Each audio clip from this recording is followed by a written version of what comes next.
રાજ્યમાં આરોગ્ય કર્મચારીઓ આંદોલનના અંગે મહત્વપૂર્ણ સમાચાર સામે આવ્યા છે। ગાંધીનગર ઉપવાસ છાવણીમાં 17 માર્ચથી આંદોલન કરી રહેલા કર્મચારીઓને પોલીસે ડિટેન કર્યા। વિધાનસભા પૂરી થતાની સાથે જ આરોગ્ય કર્મચારીના આંદોલનમાં પણ નવો વળાંક આવ્યો। ગાંધીનગર ઉપવાસ છાવણી પર હવે આરોગ્યના કર્મચારીઓને આંદોલન માટે નહીં બેસવા દેવામાં આવે। હડતાલ સમેટાઈ હોવાના સરકારના દાવા સામે મોટો ખુલાસો। આરોગ્ય કર્મચારી મહાસંઘના પ્રમુખ રણજીતસિંહ મોરીની ઝી 24 કલાક સાથે ખાસ વાતચીત। આરોગ્ય કર્મચારીઓની હડતાલ યથાવત હોવાનો દાવો કરવામાં આવ્યો। સરકારના દાવા પ્રમાણે 33 માંથી 22 જિલ્લામાં કર્મચારીઓ ફરજ પર હાજર થયા। કર્મચારી મહાસંઘનો આદેશ ન થાય ત્યાં સુધી હડતાલ ચાલુ હોવાનો મોરીનો દાવો। આરોગ્ય મંત્રી ઋષિકેશ પટેલના નિવેદન સામે મહાસંઘના પ્રમુખનું નિવેદન સામે આવ્યું। સરકાર બેઠક બોલાવે અને સમાધાન કરે પછી જ હડતાલ પૂરી કરાશે તેવું કહેવું રણજીતસિંહ મોરીનું નિવેદન સામે આવ્યું।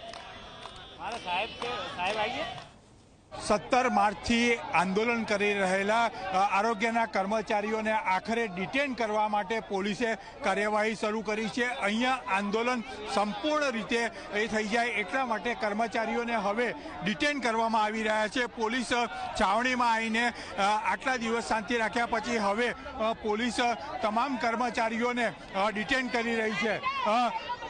જે પ્રકારની બેન તમને ડિટેન પોલીસ કરી રહી છે, શું કહેશો?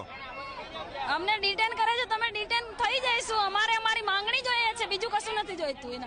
અમને અમારી માંગણી જોઈએ છે, બીજું કશું નથી જોઈતું। એ પ્રકારે તમામ લોકોને ડિટેન કરવામાં આવી રહ્યા છે અને અત્યારે જે પોલીસનો ડબ્બો છે એ ડબ્બામાં તમામ કર્મચારીઓને લઈ જવામાં આવી રહ્યા છે। ચોક્કસ એવું કહીશું, જે પ્રકારે તમને ડિટેન કરી રહ્યા, શું કહેશો તમે? અમે કહેવા માંગીએ છીએ કે અમે 17 તારીખથી અમારી હડતાલ કન્ટિન્યુ ચાલુ છે। અમારી પર એસમા જેવા કલમો લગાયા છે અને અમે વારંવાર સરકારની રજૂઆત કરી છે, પણ અમારી કોઈ પણ માંગ માનતી નથી અને ઘણા કર્મચારીઓને એમને સસ્પેન્ડ પણ કરી દીધા છે, છૂટા પણ કરી દીધા છે। છતાં પણ અમે છૂટા થયેલા કર્મચારીઓ અમારા હક અને અધિકાર માટે આજે ગાંધીનગરની અંદર 17 તારીખથી કન્ટિન્યુઅસ અમે અહીંયા રોકાયેલા છે અને આમાં તમામ કર્મચારીઓને આજે પોલીસ ડિટેન કરી રહી છે।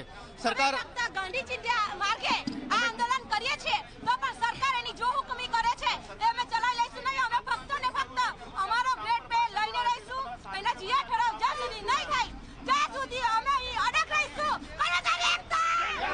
ત્યાં સુધી કર્મચારીઓ અલગ એકતા રહેશે એ પ્રકારનો દાવો કરવામાં આવ્યો છે। અત્યારે જે 17 માર્ચથી જે અહીંયા આંદોલન હતું એ આંદોલનમાં જે કર્મચારીઓ જોડાયા હતા તમામ કર્મચારીઓને અહીંથી પોલીસે ડિટેન કરી લીધા છે। એટલે ક્યાંક ને ક્યાંક સરકાર પણ હવે આંદોલન તૂટી પડે, તોડી નાખવું પડે તો તોડી નાખવીને પણ આખી મામલો છે એ આરોગ્ય કર્મચારીઓની હડતાલ પૂરી કરવાના મૂડમાં છે। એટલે આ એ પરથી સ્પષ્ટ થાય છે કે જે પ્રકારે રાજ્ય સરકારની વ્યૂહરચના છે એ વ્યૂહરચનામાં રાજ્ય સરકાર હવે સફળ થતી દેખાઈ રહી છે।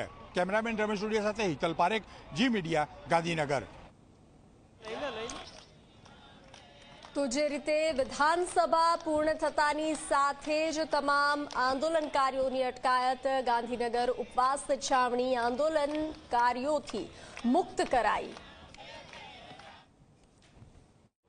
રાજ્યમાં આરોગ્ય કર્મચારીઓની હડતાલ 17 માર્ચથી ચાલુ થઈ છે। સ્વાભાવિક છે કે અત્યારે પણ હડતાલ ચાલુ હોવાનો દાવો થઈ રહ્યો છે, પણ જો કે છેલ્લા 2 દિવસથી સરકાર દ્વારા પણ સામે દાવો થઈ રહ્યો છે કે હડતાલમાંથી 33 માંથી 22 જિલ્લાના કર્મચારીઓ જોડાઈ ગયા છે। આપણી સાથે આ મુદ્દા પર વાતચીત કરવા માટે આરોગ્ય કર્મચારી મહાસંઘના પ્રમુખ રણજીતસિંહ મોરી છે।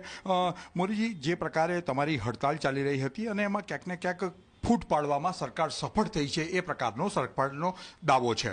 નહીં, અમારા આરોગ્ય કર્મચારી મહાસંઘ ગુજરાત રાજ્ય ગાંધીનગર, અમારામાં કોઈ ફૂટ નથી, તૂટ નથી।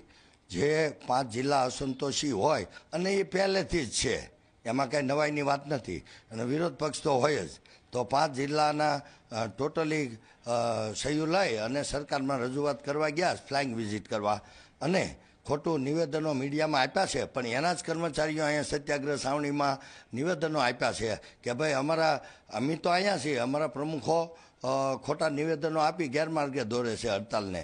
તો ગુજરાત રાજ્ય આરોગ્ય કર્મચારી મહાસંઘના આદેશથી જ અને એના જ અચોક્કસ મુદતની રજાના રિપોર્ટથી આખું ગુજરાત અચોક્કસ મુદતની હડતાલમાં જોડાયેલું છે અને જ્યાં સુધી ગુજરાત રાજ્ય આરોગ્ય કર્મચારી મહાસંઘ જે બીજો આદેશ ન કરે સરકારના સમાધાનના અંતે ત્યાં સુધી અમારી અચોક્કસ મુદતની હડતાલ શરૂ જ છે અને શરૂ જ રહેશે.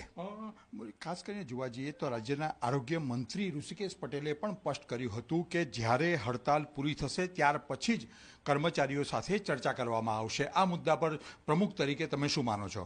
જો કોઈ મીટિંગ બાબતે ઓનલી એ તો ખોટી જ વાત છે કે મીટિંગ માટે હડતાલ સમેટી લ્યો પછી મીટિંગમાં ચર્ચા થાય. તો ગત વર્ષે આવું જ થયેલું હતું કે ટેકનિકલ માટે અમે સમાપ્ત નહોતી કરી હડતાલ, અમે વિરામ આપેલો હતો 2022માં, જેમાં ટેકનિકલનો અહેવાલ હવે આજે રજૂ થઈ ગયો છે 13/3/2024ના રોજ. તો સરકારશ્રીએ બનાવેલી કમિટી અને સરકારશ્રીને જ આરોગ્ય વિભાગમાં એ સ્પષ્ટ બહુમતી અહેવાલ સોંપાઈ ગયો છે. તો હવે આ વખતે અમે નિર્ધારિત છીએ. સ્પષ્ટ રીતે આરોગ્ય સંઘનું માનવું છે કે આ હડતાલ જ્યાં સુધી ગ્રેડ પેથી માંડીને એમના પડતર જે પ્રશ્ન છે એનું નિરાકરણ નહીં આવે ત્યાં સુધી હડતાલ યથાવત રહેશે. ક્યાંક ને ક્યાંક સરકારે પણ દાવો કર્યો છે કે હડતાલ પૂરી થાય પછી જ ચર્ચા થશે. હવે આ અહમનો ટકરાવ બંને વચ્ચે થઈ રહ્યો છે. ક્યાંક ને ક્યાંક એના કારણે દર્દીઓ અને કર્મચારીઓ પણ પીસાઈ રહ્યા છે. કેમેરામેન રમેશ ટુડિયા સાથે હિતલ પારેખ, જી મીડિયા, ગાંધીનગર.